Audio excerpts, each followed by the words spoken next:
But I think all that is being said is that we have to differentiate, both in our instruction and our offerings.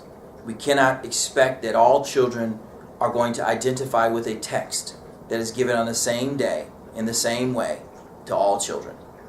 We do know too much about brain research and about learning styles to continue to teach exactly the same way. We know that lecture is the least effective method of teaching, yet it's the most often used. We know that there's quite a bit of research about how to make sure that children learn by doing, whether it be kinesthetic, visual, or auditory. But we don't use it. In fact, you can go in many schools that were built in the 1800s and see that, with the exception of adding some electricity and some air conditioning, they're set up the same way they were in the 19th century. So you're right. We do need to upgrade. We do need to use technology to create a more compelling experience. One of the reasons why so many of our students today tap out is because our schools suck. They're boring. They don't try to engage children in what they're interested in. They don't focus on the skill.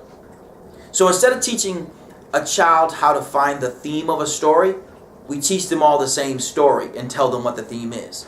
That's where the people who get frustrated about standardized testing are dead right. We should teach them how to find a theme, for instance, as opposed to memorizing a story that one group or of educators seems to think is more important.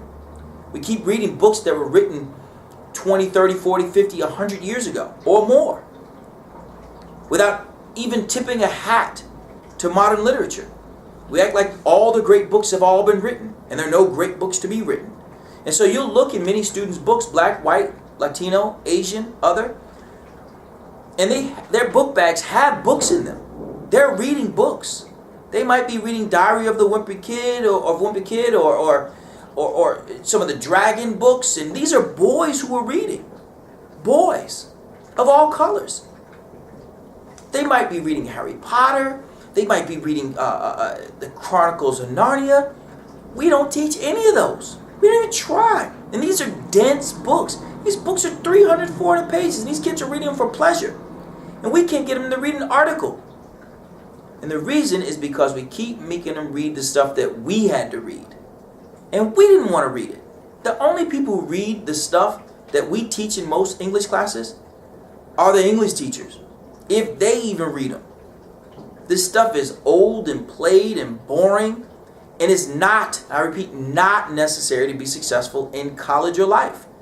Because if it were, then those students who are coming from other countries who don't even speak the language, who don't know jack about Shakespeare or The Catcher in the Rye or any other things that we force down kids' throats today, or Lord of the Flies and this other stuff that the only people who buy it are educators. Only people go to a bookstore and try and buy these books. They'd have to go find it from a library who's got one copy left. Only reason we read this stuff is because educators are not using their imaginations.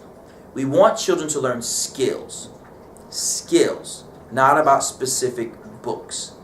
We're turning kids off to education every single day because we won't use our imaginations.